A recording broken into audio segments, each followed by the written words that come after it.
सास बहू की नुस्खे। रीना ने कुछ दिन पहले ही एक बहुत ही प्यारे बेटे को जन्म दिया है। उसका नाम मयंक रखा है। हर माँ की तरह वो भी उसे बहुत प्यार करती है। दिन रात जाग कर उसका पालन पोषण करती है। रीना की सास मधु भी मयंक से बहुत प्यार करती है। लेकिन मधु पुराने जमाने की है, तो वो हमेशा अपनी बहू को टोकती रहती। इस वजह से दोनों सास बहू में बिल्कुल भी नहीं बनती। अब देखना यह है कि इस सास बहू में ऐसे ही चलता रहेगा या फिर इस समस्या का कोई समाधान भी निकलेगा। एक दिन की बात है, मयंक को खांसी हो गई थी।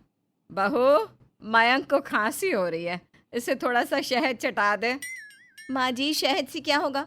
मैंने डॉक्टर से बात कर ली है, उन्होंने दवाई दी है, खांसी ठीक हो जाएगी। बहू, तुम्हारे तो अजब ही निराले चौचले हैं।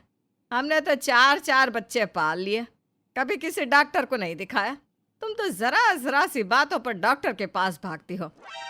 माँ, पहले का जमाना और था। अरे गोली मार जमाने को, मुझे दे मयंक को। मैं अभी से शहद चटा दूंगी, देखना जल्दी से आराम मिल जाएगा इसे। इसी तरह मधु हमेशा घरेलू नुस्खों पर और रीना हमेशा डॉक्टर पर विश्वास करती है। इस वजह से दोनों सास बहू में बहस होती ही रहती। एक दिन मधु मयंक को गोद में लेकर खिला रही थी कि तभी रीना हाथ में डायपर लेकर आ जाती है। माँ जी, लाइए, मैं इसे डायपर पहना देती हूँ, फिर आराम से खेलती रहना इसके साथ। बहू, तू हर समय बच्चे को डायपर क्यों पहनाती है? अच्छे चले हैं ये डायपर, हमने तो कभी अपने बच्चे को ये सब नहीं पहनाया। अरे हमारे जमाने में नहीं होता था ये सब। माँ जी, आपके जमाने में नहीं होता था तभी तो आप नहीं पहनाती थी। अब तो सभी बच्चे ये पहनते हैं और इसे पहनाने से कई फायदे भी हैं। मुझे तो कोई फायदा नजर नहीं आता बहू। एक काम कर, छोड़ इसे यहीं रख दे। जब तक ये मेरे पास है ये डायपर नहीं पहनेगा। और कोशिश कर बहू कि बच्चे को कम से कम डायपर पहनाया जाए। रीना डायपर वहीं रखकर चली जाती है। शाम को रीना का पति नितिन घर आता है तो रीना उससे कहती है, सुनिए जी, जब से मयंक हमारी जिंदगी में आया है, आपकी माँ का बर्ताव बहुत अजीब हो गया है। अब क्या किया मेरी माँ ने? अरे, जब भी मयंक को कुछ होता है या उसकी तबीयत खराब होती है तो डॉक्टर के पास जाने ही नहीं देती। कहती है ऐसे ही ठीक हो जाएगा। तो तुम समझा दिया करो ना माँ को। आपकी माँ जिस दिन मेरी बात समझ लेंगी ना, उस दिन सूरज पश्चिम से निकलेगा। अरे तो तुम माँ की बात समझ लिया करो, क्या पता माँ सही बोल रही हो। आखिर माँ ने हम चारों भाई बहनों को भी तो पाला है। हाँ, बस यही सुनना था मुझे आपसे।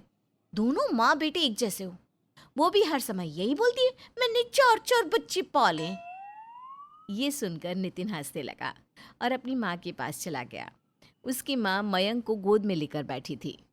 माँ, मैं सुबह से अब आया हूँ, अब मेरे बेटे को मुझे दे दो, मैं भी थोड़ी देर इसके साथ खेलना चाहता हूँ। लेना बेटा, मैंने कब मना किया। लेकिन बेटा तू अपनी बीवी को थोड़ा समझा दे, बात बात पर मयंक को डॉक्टर के पास लेकर ना भागा करे। माँ, रीना माँ है इसकी, और डॉक्टर गलत सलाह नहीं देंगे। आप भी ना। तू भी अपनी बीवी की भाषा बोलने लगा।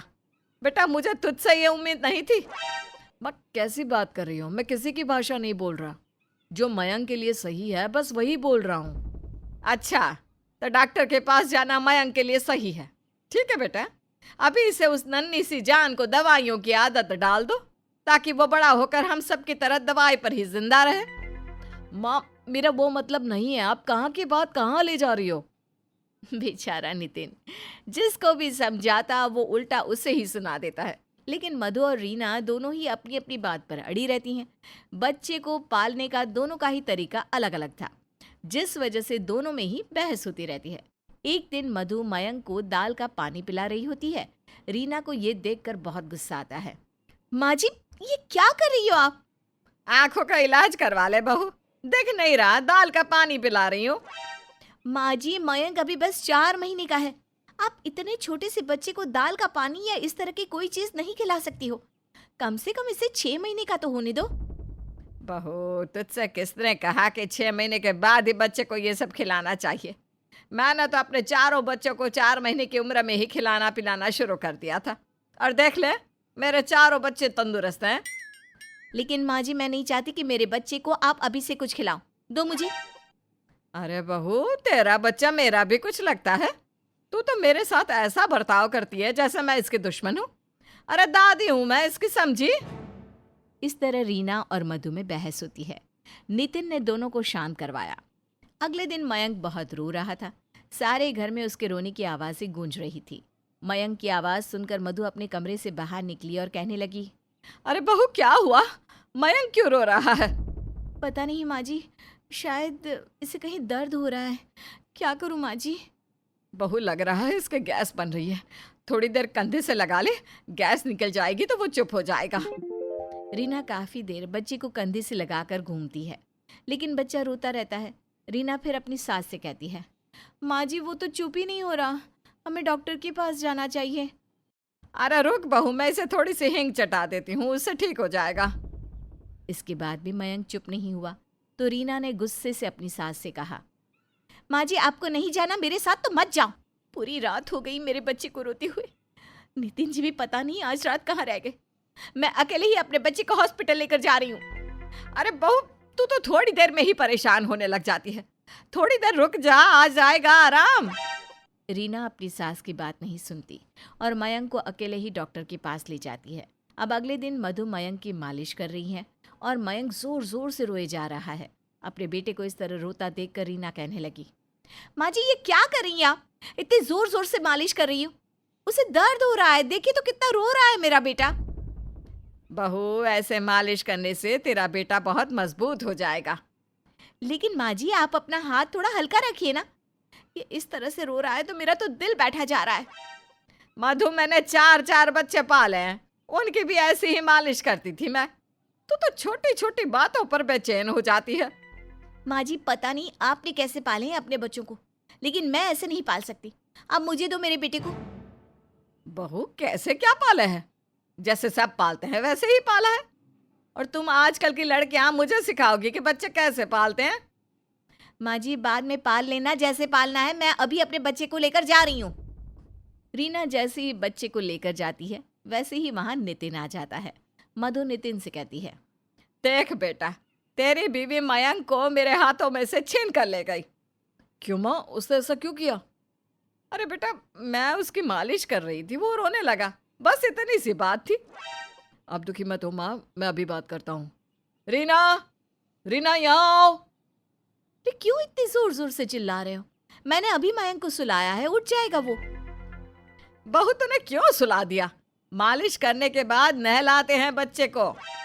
माँ जी आपने बेचारे को इतना रुलाया कि वो मेरी गोद में आते ही सो गया। रोते रोते थक गया शायद। अरे बच्चे तो एक पल में हंसते हैं तो दूसरे पल में रोने लग जाते हैं। इसका मतलब ये नहीं कि तू उसके रोने का सारा इल्जाम मुझ पर लगाएगी। माँ, मैं बात कर रहा हूँ ना रीना से, अब क्यों बोल रही हो? चुप हो जाओ ना माँ। अरे चुप कर, मुझे बात करने दे इससे। मैं पूछ ही लूं ये चाहती क्या है। रीना, तुम ही चुप हो जाओ, माँ गुस्से में है अभी। आप अलग हट जाइए, आज इस बात का फैसला हो ही जाए। हर रोज की किटकिट से अच्छा तो एक ही बार में बात को खत्म कर दो। रीना और मधु में घमासान लड़ाई शुरू हो गई। नितिन ने दोनों को चुप कराने की बहुत कोशिश की, लेकिन दोनों चुप होने का नाम ही नहीं ले रही है। बेचारा नितिन एक तरफ सर पर हाथ रखकर खड़ा है और घर में जिसके पीछे संग्राम छिड़ा था वो मयंक तो आराम से सो रहा है। हमारे प्यारे दर्शकों, अब आप हमें कमेंट करके बताओ कि मधु और रीना में से कौन सही है।